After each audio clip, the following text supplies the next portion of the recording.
Hong Kong and Shenzhen authorities discuss extended service hours at some border crossings around the Lunar New Year holidays. Questions over steel bars used in the Mariners Club redevelopment project in Tsim Sha Tsui. And Joe Biden says the U.S. remains committed to a two-state solution in a post-war Gaza scenario.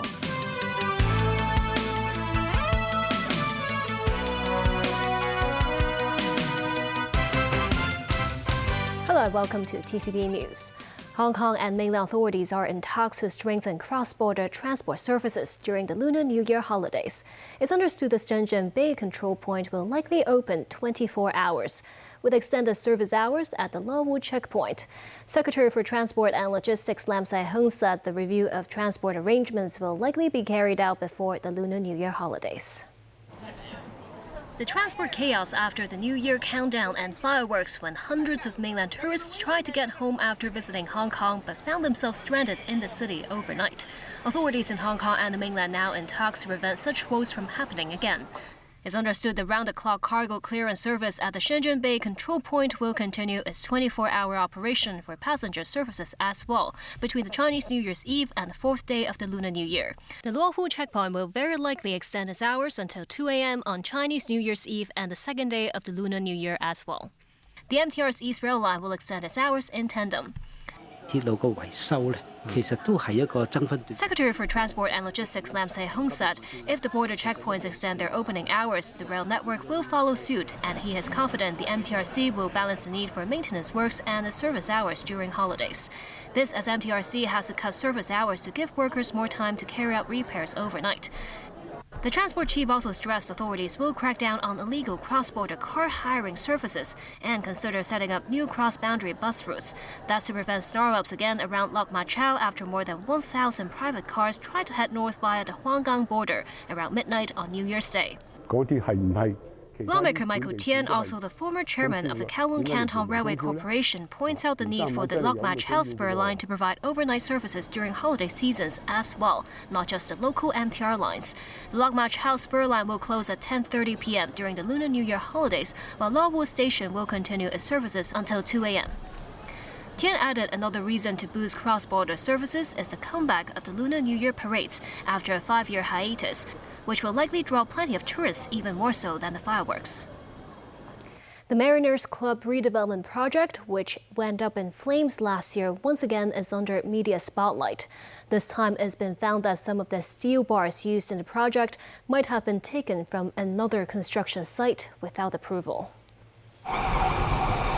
This memorable scene of the fire back in March last year, engulfed in flames, was the Mariners Club, the 48-story skyscraper which has been under construction at the heart of Tsim Sha Tsui. Most of its glass curtain walls have now been installed, but the high-rise building once again came under scrutiny. That's after the buildings department received reports from members of the public between September and November last year about the quality of the steel reinforcing bars, or rebars, used in the Mariners Club project. The department requested the project's registered structural engineer to submit test reports of the rebars. The report showed a total of 17 batches of rebar samples there fulfilled the requirements of relevant regulations and followed the approved building plans with no irregularity on the rebar's quality. But there's a catch. The reports found some rebars were supposed to be used at another development project, iCity, on Ta Chun Ping Street in Kwai Chung. The buildings department said the test reports are not sufficient yet to prove the rebars in question were indeed the same batch that was delivered for use at the Tsim Sha Tsui site. With that, the Mariners Club project's engineer proposed to randomly open up part of the cast structures to verify compliance to standards the government set. The alleged rebar issue was first spotlighted by whistleblowing group China Monitoring. It wrote that the supplier suspended shipments of some building materials for the Mariners Club project because of payment disputes with the main contractor, and that raised questions over the source of rebars at the site. Jason Poon, China Monitoring's chairman, said while the cache of rebars might be enough for use at both sites in the Mariners Club and iCity, the crux of the issue lies in the possible fraud and forgery of documents submitted to the government, as the rebars intended for one project were used in another construction site without consent. Aaron Bok, former president of the Hong Kong Institution of Engineers, noted any changes in construction materials and construction planning should receive approvals from the Buildings Department before proceeding. The Law Society received 16 complaints related to the 612 Humanitarian Fund, a now-defunct fund that provided financial support to people arrested over the 2019 protests. The Law Society said it had completed investigations into 10 of the 16 cases, and some of them are unsubstantiated. The substantiated ones will be subject to different levels of disciplinary action. The most serious cases will be referred to the Solicitor's Disciplinary Tribunal panel. All cases have the opportunity to make an appeal. When asked when the cases can be disclosed to the public, the Law Society expects it will take a few months to conclude all probes and reviews. The Bars Association, meanwhile, said 38 barristers who faced allegations related to the 612 Humanitarian Fund have been cleared of wrongdoing. Chen Chek-ming, president of the Law Society, said the two professional groups are different in work nature and their investigations are not comparable. U.S. President Joe Biden said his administration remains committed to a two-state solution in a post-war Gaza scenario. This after Israeli Prime Minister Benjamin Netanyahu bluntly told the U.S. that Israel's plans for the future do not accommodate an independent Palestinian state. Meanwhile, Gaza officials said the death toll since October 7th has risen to almost 24,800, with 142 killed in the previous 24 hours. Israel launched its war after Hamas and other groups raided Israel on October 7th, resulting in 1,200 deaths and the capture of some 240 hostages. Nasvi Karim has more. They hadn't spoken in almost a month, reflecting the uneasy relationship between U.S. President Joe Biden and Israeli Prime Minister Benjamin Netanyahu that goes back decades. Reports say even after a 40-minute phone call, neither man was willing to give an inch. Biden insisting a two-state solution is the only way towards peace, while Netanyahu opposes such a post-war scenario. Are you going to reconsider conditions on Israel aid, given what Netanyahu said about a one-state? I think we'll be able to work something out. What does that mean? There are a number of types of two-state solutions. There's a number of countries that are members of the UN that are still don't have their own militaries. A number of states that have limitations on it. And so I think there's ways in which this could work. But Bibi has said he's opposed to any of two-state solutions. Some analysts believe Netanyahu may be standing his ground in the hope that Donald Trump, with whom he has a close relationship, will defeat Biden in November's U.S. presidential election. This as he faces criticism at home, particularly at his inability to secure the release of some 100 hostages who remain in Gaza more than 3 months since he launched the war. Families of hostages protested outside Netanyahu's private residence in Caesarea on Saturday, demanding a deal to secure their release. Eli Shtivi's 28-year-old son, Idan, has been held in Gaza since October 7th. Eli has gone on a hunger strike, saying he will eat only a quarter of a pita bread, a traditional Palestinian staple, a day, in keeping with the reported diet of hostages held in Gaza. Netanyahu has vowed to continue Israel's assault on Gaza until the hostages are freed. However, Israeli Cabinet Minister Gadi Eisenkot, whose soldier son was killed in Gaza, said only a deal would secure the release of hostages. He told Channel 12 program Uvda that it is impossible to bring the hostages back alive in the near future without a deal. Families, though, may be heartened by a recent deal between Israel and Hamas to allow medical supplies to reach the hostages, as well as those in need in Gaza. The deal, brokered by Qatar and France, was praised by UN Secretary General Antonio Guterres, though he added it was not enough for a population of 2.3 million, 85% of whom have been displaced. Nasvi Karim, TVB News. The United States said it has struck 3 military sites in Houthi-controlled Yemen, aimed at missiles about to be launched towards the southern Red Sea. U.S. President Joe Biden, however, said Washington's military action has so far failed to stop attacks on ships by the Yemen-based group. U.S. Central Command said the missiles presented an imminent threat to merchant vessels and U.S. Navy ships in the area, and they acted in self-defense. On Thursday, Biden said the airstrikes would continue, even as he acknowledged that they may not succeed in stopping Houthi attacks on vessels in the area. The Houthis say they are acting in solidarity with Palestinians in Gaza and are targeting ships sailing to Israel or with links to Israel. And 4 days ago, the group also said it would expand its targets to include U.S. ships. The Houthi attacks have slowed down seaborne trade in the Red Sea and the Suez Canal.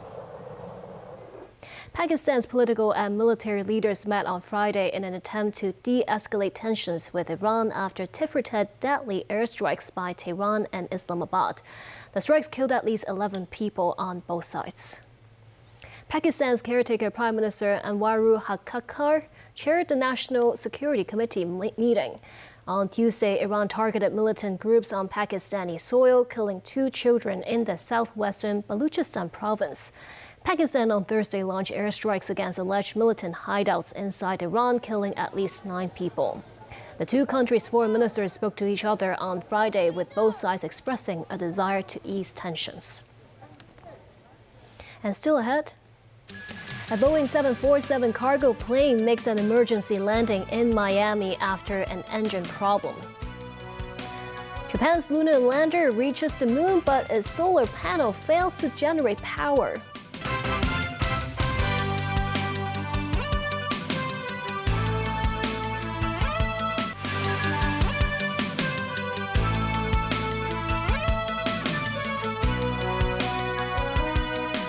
Welcome back.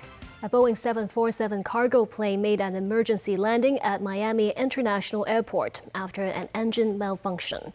Flames were seen shooting out of one of the jumbo jet's engines, leaving a trail of fire in the sky. More in this NBC News report.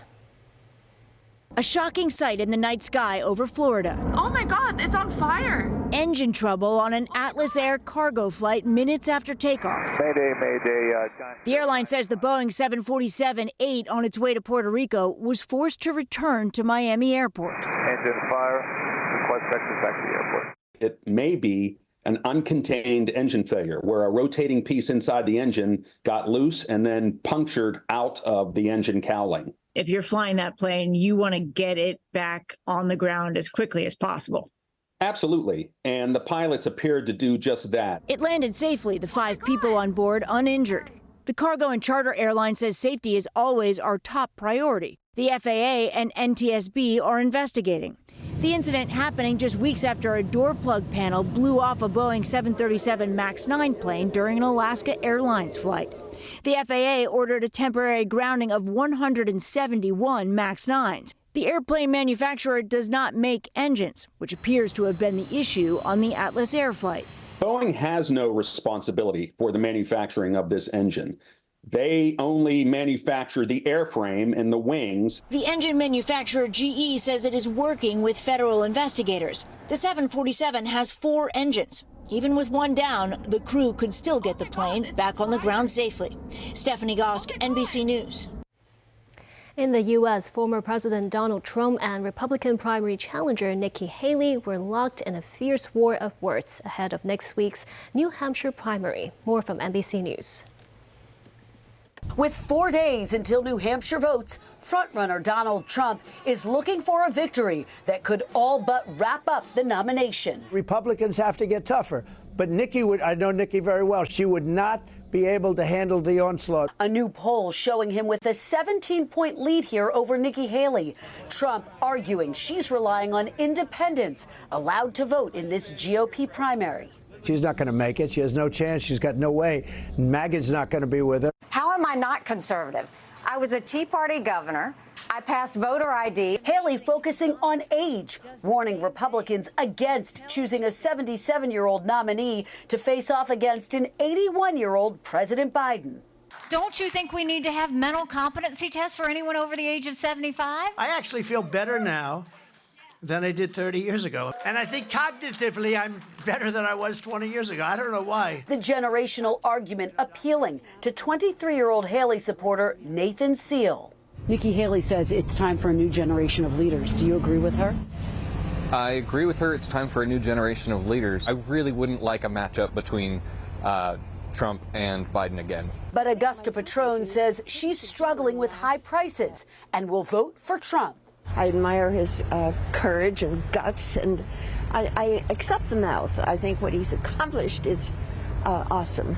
Then there's Doreen Pooler, who's still undecided between Haley and DeSantis. When will you make up your mind? Quite frankly, I'll probably not making it up as I walk in to actually fill out my ballot.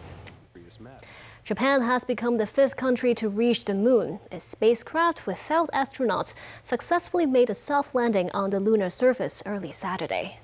However, space officials say they need more time to analyze whether the Smart Lander for Investigating Moon, or SLIM, has achieved its mission priority of making a pinpoint landing. Most previous landings used landing zones about 10 kilometers wide, but SLIM was aiming at a target of just 100 meters. Officials said a landing of such precision would be a world's first. That would be crucial for a long-term and accurate space probe system. Officials also say the spacecraft's solar panel failed to generate power, which could shorten its activity on the moon. Brazilian President Luiz Inácio Lula da Silva is inviting more Chinese companies to expand investment in the country. He made the remarks while meeting Foreign Minister Wang Yi in the northeastern city of Fortaleza. Lula said both Brazil and China have a high degree of consensus on major issues, and leaders from both sides will continue to enhance their communication. Wang said both countries will strengthen their partnership on the Belt and Road Initiative. Earlier, Wang met with his Brazilian counterpart Mauro Vieira in Brasilia. They discussed the conflicts in Ukraine and Gaza and how they can be resolved. Wang and Vieira signed a visa agreement between the two nations, extending the validity of the visas from 5 to 10 years, aimed at spurring business travel and tourism. The observatory has forecast cool weather for the next few days. This as a cold front is moving across the coastal areas of Guangdong. Mo Sang-ai reports. A long queue was seen at an ice cream van in Central this afternoon. Some people put on their sunglasses. While the weather was hot during the day today, with the mercury rising to 28 degrees Celsius in some areas, temperatures are expected to drop notably in the next few days. According to the observatory's forecast, the temperature will be around 15 degrees in urban areas on Sunday and a couple of degrees lower in the new territories. Weather authorities say the city is being affected by a cold front that is moving across the coastal areas of Guangdong. This man says he is not worried about the upcoming change in weather. Rather, he welcomes it and said there will be more like winter. The chilly weather, however, may have an impact on runners who will take part in the Hong Kong Marathon on Sunday. Some races, including half marathon and 10K, start before 6 a.m. Track and field coach Chen Gao-ho said beginner runners should do more warm-up exercises before the races. Among the 70,000 runners in Sunday's event, Kenny is a first-time runner who is diagnosed with a severe form of thalassemia, a blood disorder caused when the body does not make enough hemoglobin, a crucial part of red blood cells. Due to the disorder, Kenny must go to the hospital for blood transfusion once a month and receive a deferoxamine injection almost daily to remove excess iron from his body. Kenny says taking part in a marathon is certainly a challenge and a wish for him. Emma Ma, chairman of Children's Thalassemia Foundation, says the group has arranged 9 patients to join the races this year. Ma hopes the public can have a better understanding of thalassemia patients and offer more support to them. Nonetheless, Ma stressed that not all thalassemia patients can run in a marathon. Mo Sang-ai, TVB News. And that's the news. Thank you for watching.